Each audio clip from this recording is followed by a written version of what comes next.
नमस्कार, मैं स्वतंत्र कुमार और आप सभी का स्वागत करता हूं आपके अपने चैनल शॉर्ट हैंड टीम पर। तो दोस्तों, आज के इस वीडियो में दैनिक जागरण के संपादकीय से 454 शब्दों के डिक्टेशन को हम लोग लेने वाले हैं। इसे हम 3 अलग अलग स्पीड में लेंगे। पहली बार में 70 की स्पीड में, दूसरी बार में 80 की स्पीड में, तो तीसरी और आखिरी बार में इसी डिक्टेशन को हम लोग 90 की स्पीड में लेने वाले हैं। अगर आपको इस डिक्टेशन के पीडीएफ की ज़रूरत है तो आप हमारे टेलीग्राम ग्रुप को ज्वाइन कर सकते हैं। ग्रुप का लिंक इसी वीडियो के ठीक नीचे डिस्क्रिप्शन बॉक्स में आपको मिल जाएगा। तो 70 की स्पीड में आपका डिक्टेशन स्टार्ट होगा 5 सेकंड के बाद। तब तक के लिए आप रेडी रहें।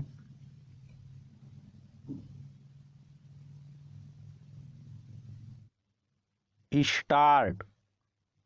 रेवड़ी संस्कृति पर सड़क से लेकर सुप्रीम कोर्ट तक बहस के बीच चुनाव वाले राज्यों में जिस तरह मुफ्त बिजली देने की घोषणाएं हो रही हैं, वे बिजली उत्पादन, पारेषण और वितरण ढांचे को कमजोर करने के साथ ही अर्थव्यवस्था को भी नुकसान पहुंचाने वाली हैं। यह चिंताजनक है कि मुफ्त बिजली देने के वादे एक ऐसे समय किए जा रहे हैं जब न तो राज्य बिजली बोर्डों का घाटा थम रहा है और न ही बिजली वितरण कंपनियों पर इन बोर्डों की देनदारी कम हो रही है।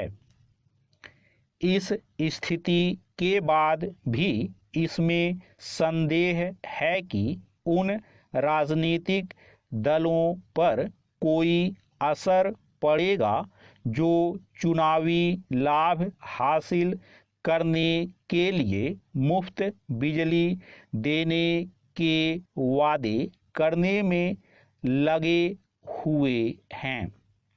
चूंकि जब कोई एक राजनीतिक दल मुफ्त बिजली देने का वादा करता है तो अन्य दल भी ऐसे वादे करने के लिए विवश हो जाते हैं। इसके अतिरिक्त अन्य राज्यों में भी मुफ्त या रियायती बिजली देने की मांग होने लगती है।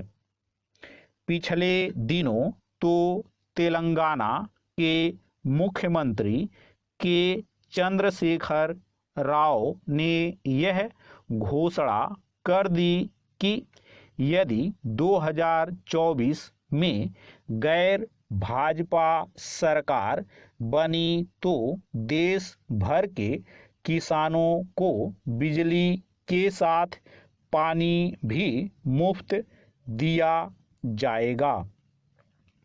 हालांकि अभी विपक्षी एकता का अता पता नहीं है, लेकिन चंद्रशेखर राव की घोषणा यही इंगित करती है कि आगामी विधानसभा और लोकसभा चुनावों में मुफ्त बिजली देने पर और जोर दिया जाएगा। पैरा।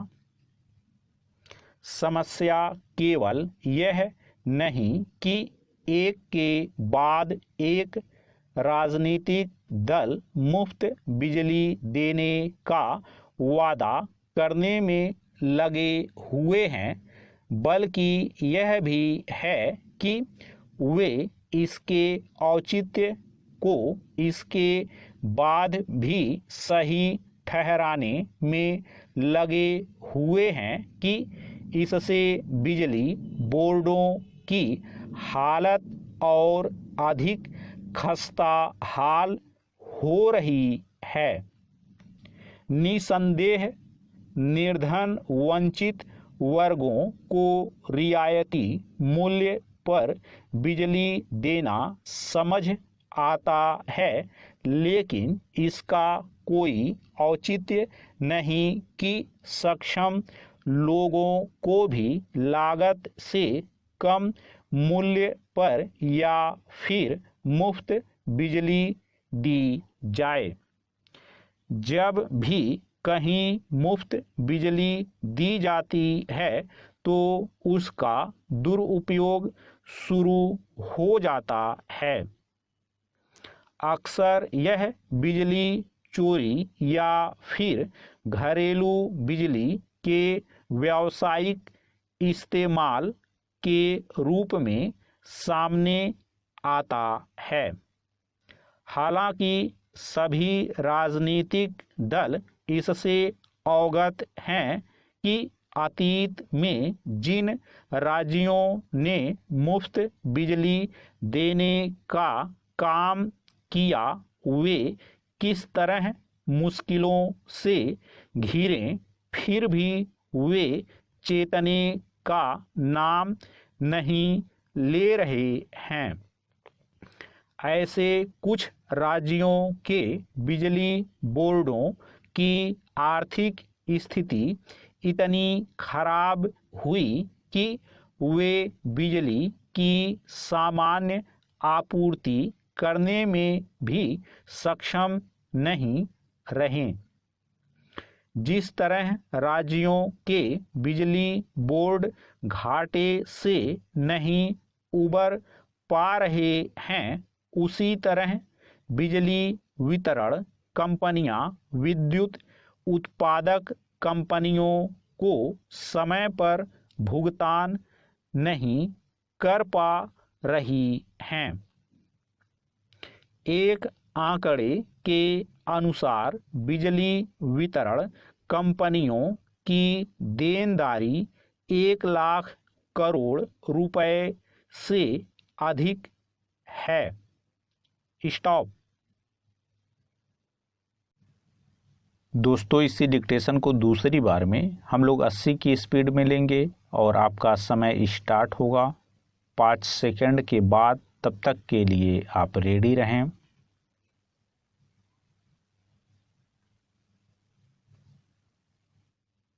स्टार्ट।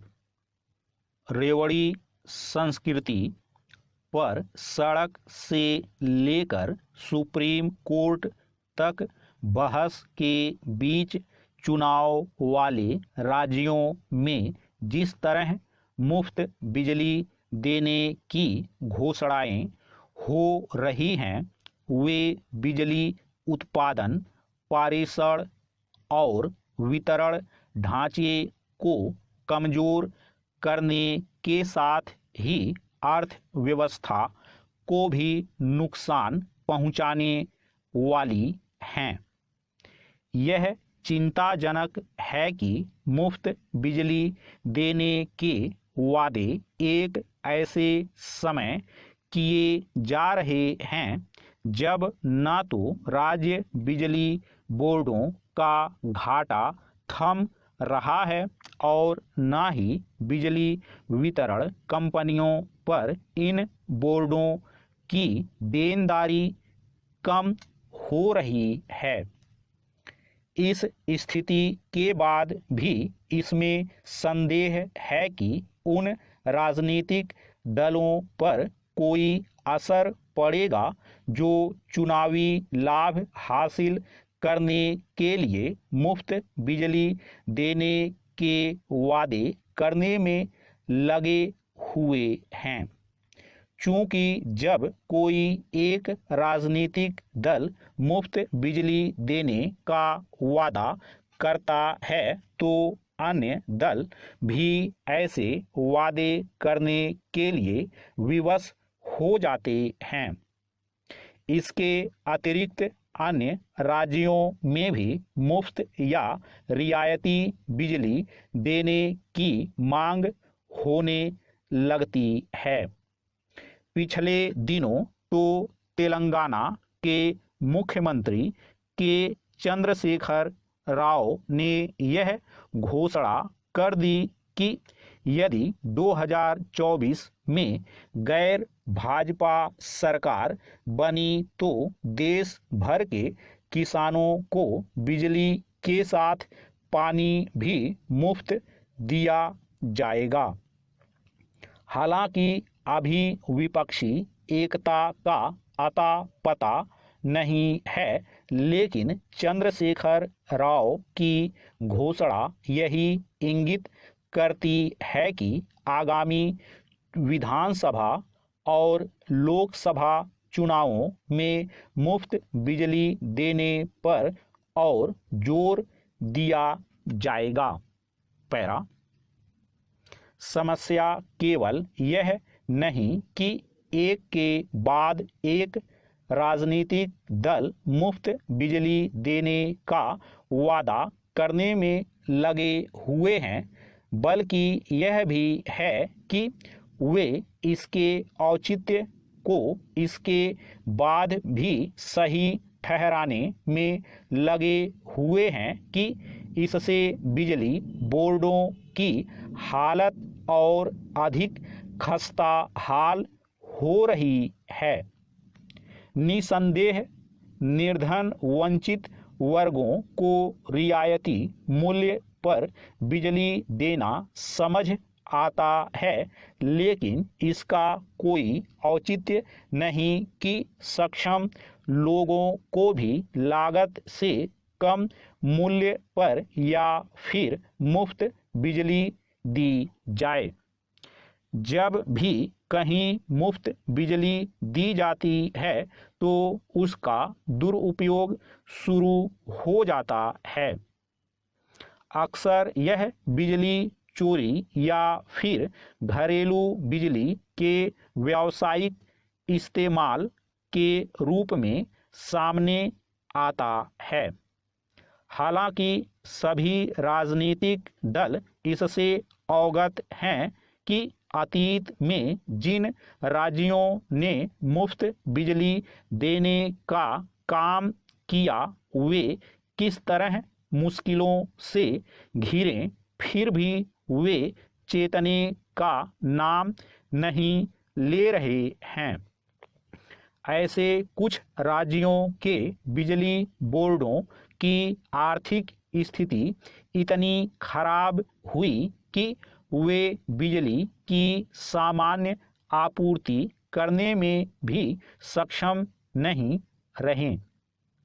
जिस तरह राज्यों के बिजली बोर्ड घाटे से नहीं उबर पा रहे हैं, उसी तरह बिजली वितरण कंपनियां विद्युत उत्पादक कंपनियों को समय पर भुगतान नहीं कर पा रही हैं। एक आंकड़े के अनुसार बिजली वितरण कंपनियों की देनदारी 1 लाख करोड़ रुपए से अधिक है। स्टॉप। दोस्तों, इसी डिक्टेशन को तीसरी और आखिरी बार में हम लोग 90 की स्पीड में लेंगे और आपका समय स्टार्ट होगा 5 सेकंड के बाद। तब तक के लिए आप रेडी रहें।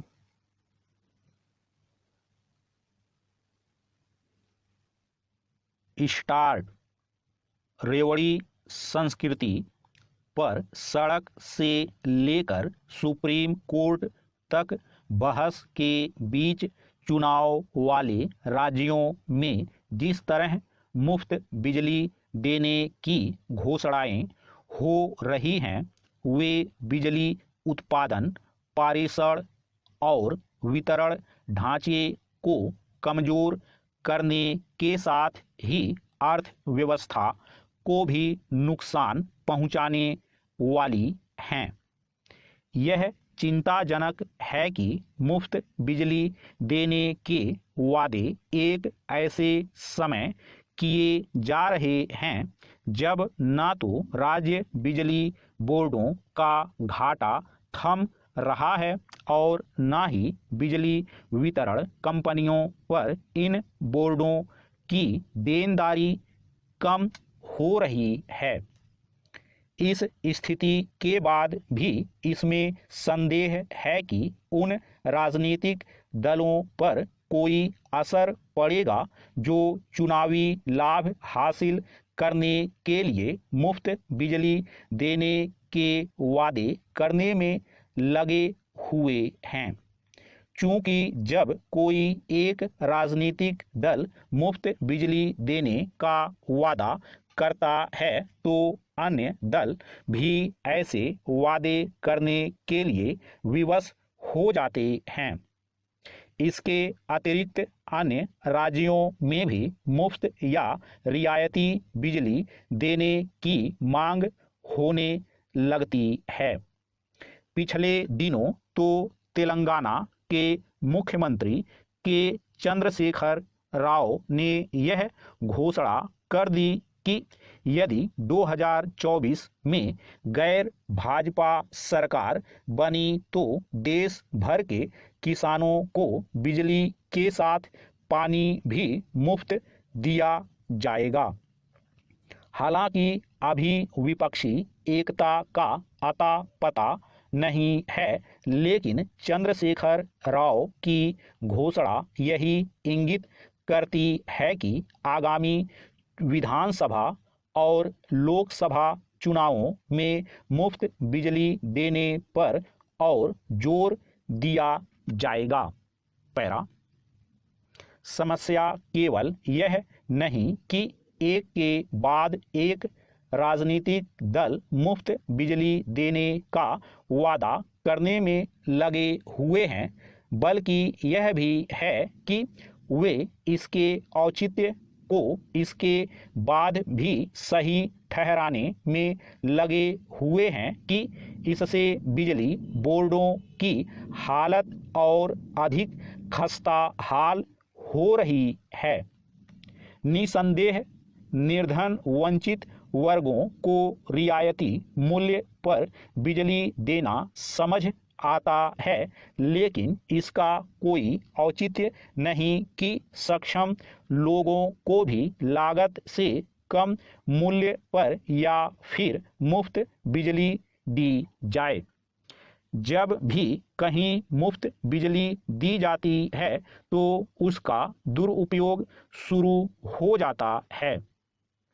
अक्सर यह बिजली चोरी या फिर घरेलू बिजली के व्यावसायिक इस्तेमाल के रूप में सामने आता है।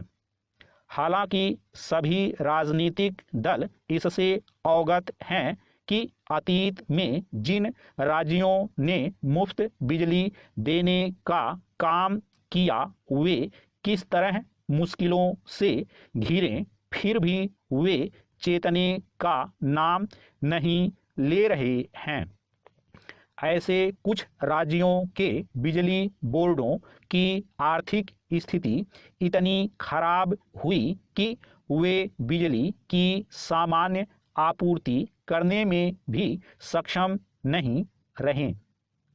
जिस तरह राज्यों के बिजली बोर्ड घाटे से नहीं उबर पा रहे हैं, उसी तरह बिजली वितरण कंपनियां विद्युत उत्पादक कंपनियों को समय पर भुगतान नहीं कर पा रही हैं।